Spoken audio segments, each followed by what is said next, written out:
Au cours de cette présentation, nous allons parler des classes préparatoires scientifiques en général et en particulier de celle du lycée Couffinal à Strasbourg.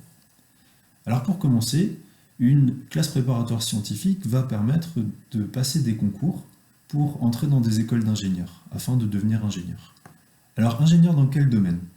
Ingénieur dans le domaine de l'environnement et de l'énergie par exemple, avec quelques écoles qui sont spécifiques à ce domaine, ou qui permettent de déboucher dans ce domaine.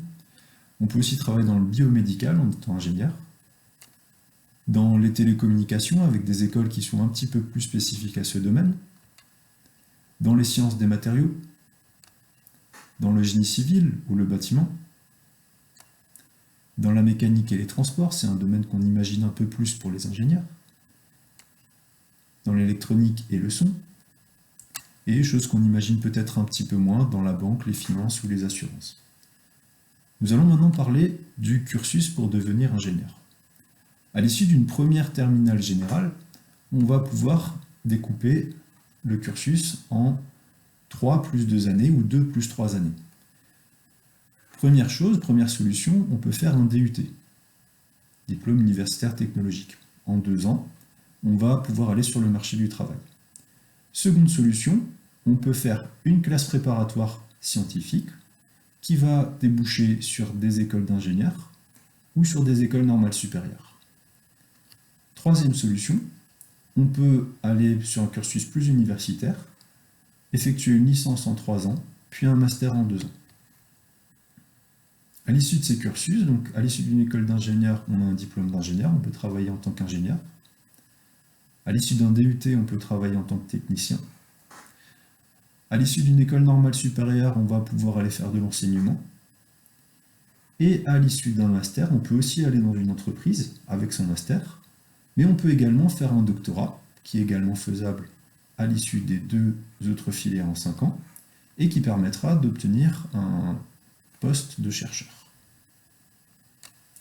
Alors quelle spécialité choisir pour aller en classe préparatoire scientifique? Les mathématiques sont absolument incontournables, la spécialité mathématique est incontournable, c'est une des directives qui a été préconisée par le ministère. Par ailleurs, on conseille fortement d'adopter la spécialité physique-chimie ou la spécialité sciences de l'ingénieur. La spécialité NSI, donc numérique et sciences informatiques, est également adaptée pour aller en classe préparatoire scientifique. Les sciences et vie de la Terre peuvent être un complément. Les autres spécialités sont par contre non recommandées, puisque pour aller dans une classe préparatoire scientifique, on conseille quand même des spécialités associées au monde des sciences. La formation en CPGE s'appuie sur plusieurs enseignements. 6 grands enseignements. Les sciences physiques, les mathématiques et l'informatique, les sciences de l'ingénieur, le français et les langues vivantes. Donc, dans toutes les filières de classe préparatoire scientifique, vous allez retrouver ces 6 éléments. Maintenant, si on essaie de dissocier les différentes filières.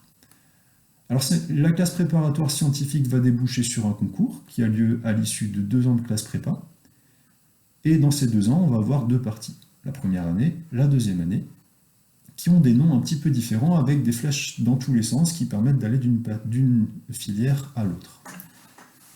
En pratique, on va pouvoir faire une MP2I, aller vers une MPI ou une MP, une MPSI qui va vers une MP ou une PSI, une PCSI qui va vers une PSI ou une PC, et une PTSI qui va vers une PT et plus rarement vers une PSI. Alors, derrière ces grands acronymes se cachent des spécialités, des dominantes plutôt, puisqu'on a dit que les 6 matières précédentes étaient présentes dans toutes les filières. Si on regarde la spécialité PTSI-PT, c'est une filière qui est à dominante de sciences de l'ingénieur, ce qu'on va retrouver après dans les nombres d'heures. La filière PCSI-PC va être à dominante chimie, PCSI-PSI va être à dominante physique-chimie, même plutôt physique. La MP va être à dominante mathématique, et la MPI va être à dominante informatique. On retrouve ça tout de suite dans les nombres d'heures de chaque filière.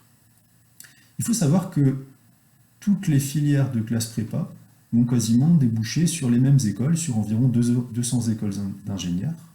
Alors, il y a quand même quelques écoles qui ne vont pas recruter sur certaines filières. Par exemple, les écoles de l'armée vont assez peu recruter sur la filière PT. Il y a d'autres exceptions. Les écoles de chimie vont majoritairement recruter sur la PC, etc. Et si on regarde les nombres d'heures, alors c'est des nombres d'heures hebdomadaires, on va retrouver ces différentes répartitions de matière. Donc si on regarde l'APT, c'est une filière dans laquelle on va retrouver une répartition plutôt équitable des heures de cours entre maths, physique, chimie, sciences de l'ingénieur. On aura toujours le même nombre d'heures d'informatique, de français et de langue pour les 4 premières filières, et un nombre d'heures d'informatique plus important pour la NPI.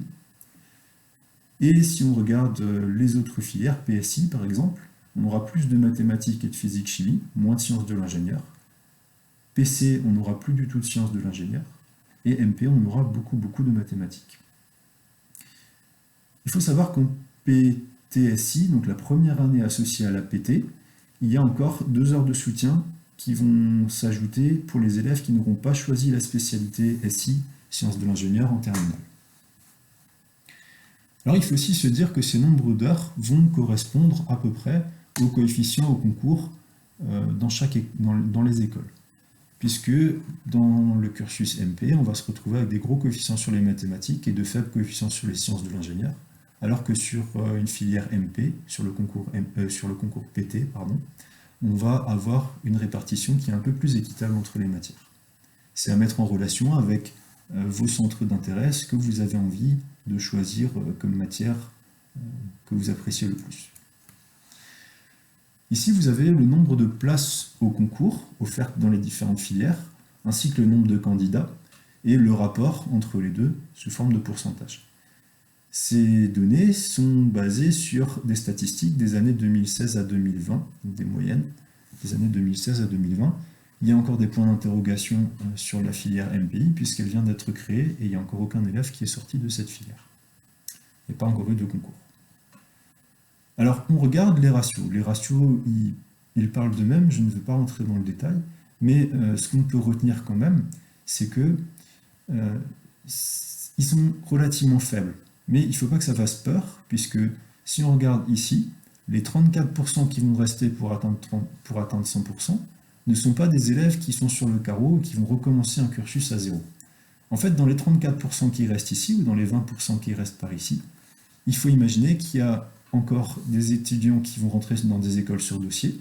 Ça, c'est uniquement les données qui sont issues des concours, et les écoles sur dossier ne sont pas comptabilisées. Et il y a également des étudiants qui vont choisir de refaire leur deuxième année pour intégrer une école qu'ils n'ont pas obtenue suite à leur concours leur premier passage au concours.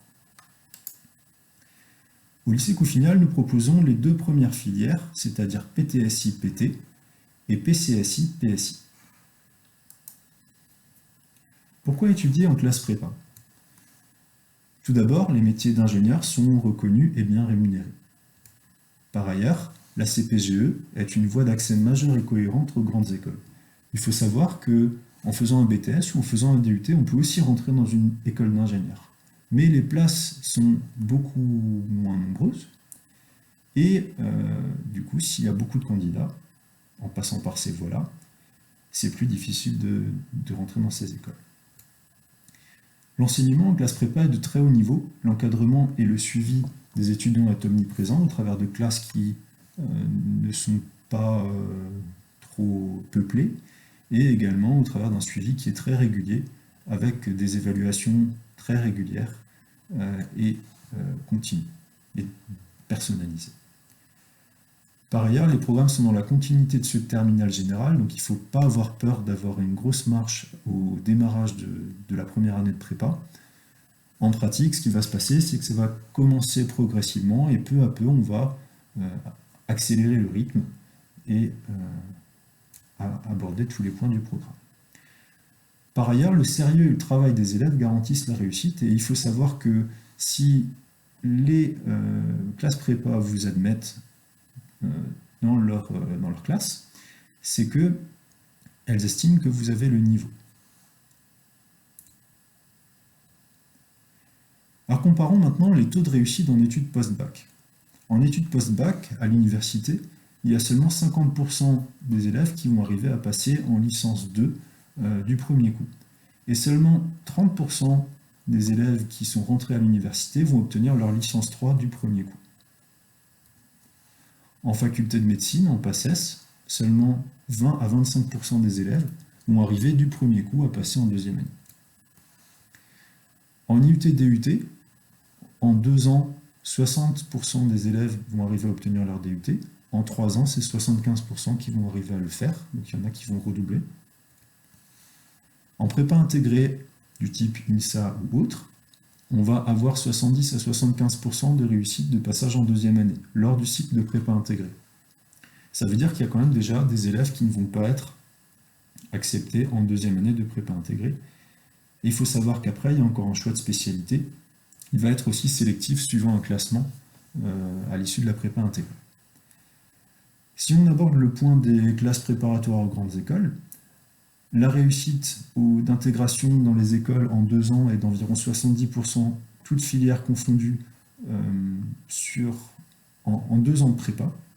Au coût final, si on recherche les statistiques, on est en PTSI-PT sur un taux d'intégration de 80% et en PCSI-PSI sur un taux d'intégration de 75% en 2 ans.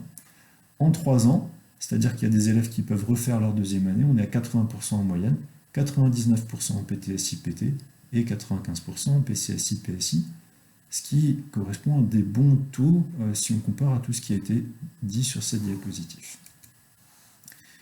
Voici quelques exemples d'intégration avec des élèves qui sont passés par les prépas du lycée Couffignal et qui ont pu intégrer des écoles prestigieuses comme les arts et métiers, l'école normale supérieure, l'école polytechnique, centrale ou les ponts. Alors d'autres exemples d'étudiants du lycée Couffignal en classe prépa qui sont arrivés à intégrer des écoles prestigieuses. Il faut savoir que ces étudiants ou ces étudiantes avaient fait une terminale SVT. Donc n'avaient pas fait de SI en terminale, en première terminale. Et pour autant, ils ou elles ont très très bien réussi en obtenant de belles écoles à la sortie. Donc il ne faut vraiment pas se dire que parce qu'on a fait SVT, on ne peut pas aller en classe préparatoire scientifique. Et on précise aussi qu'il y a encore bien d'autres écoles qui vont correspondre à tout le monde. Chacun a une école qui va lui correspondre, avec plutôt parfois un côté appliqué, plutôt parfois un côté un peu plus fondamental, management. Voilà, il y aura une école pour chacun. Il ne faut pas seulement viser la meilleure école qui soit.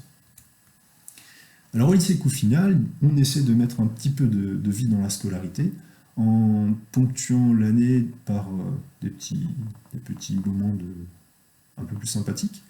Par exemple, le concours Astérios, qui est organisé en PTSI tous les ans, qui consiste en une semaine qui va être complètement modifiée au niveau de l'emploi du temps, durant laquelle les élèves vont être répartis en groupes et vont travailler autour d'une problématique qui est faire sortir un robot d'un labyrinthe. Donc le robot va pouvoir parcourir le labyrinthe et les élèves doivent le programmer au cours d'une semaine pour arriver à le faire sortir du labyrinthe sous forme d'un concours à la fin de la semaine. Donc là-dedans, bien sûr, il y a des sciences de l'ingénieur, de la physique, il y a aussi des mathématiques en termes de programmation de la trajectoire, de calcul de trajectoire. Il va y avoir de l'informatique, bien sûr, puisqu'il faut programmer le robot. Et il va aussi y avoir des langues, puisqu'on va demander aux élèves de faire des rendus en langue vivante. On organise aussi des visites de laboratoires, d'écoles d'ingénieurs, de l'université de Karlsruhe, par exemple, et puis quelques voyages ou sorties occasionnellement pour améliorer la cohésion des classes. Dans le lycée, on a de grands espaces verts, un restaurant scolaire qui est relativement récent, un foyer étudiant et des salles qui sont à disposition des étudiants. C'est un lycée qui est à proximité des moyens de transport, le tram s'arrête devant le lycée, la gare SNCF de Crimery est juste à côté, et c'est un lycée qui est quand même bien desservi par les transports. Il y a un grand internat, chose qui n'est pas à négliger quand on arrive en prépa, puisque ça assure la cohésion de groupe au travers des classes. Les effectifs sont raisonnables et l'ambiance va être studieuse et conviviale, sans gros esprit de compétition entre les étudiants, ce qui peut être aussi très agréable pour étudier en classe prépa. Nous allons terminer par quelques petits liens pour les classes prépa du lycée Couffignal. Donc tout d'abord notre site internet prépa-couffignal.gym2.com sur lequel vous allez retrouver des actualités comme les journées des portes ouvertes, des témoignages d'élèves, les statistiques, etc. Par ailleurs, nous sommes présents sur les différents salons, donc salon l'étudiant, salon Studiarama, les journées des universités. Et bien sûr, pour s'inscrire, il faudra le faire sur Parcoursup dès le mois de janvier. Merci pour votre attention et à bientôt au lycée Couffignal.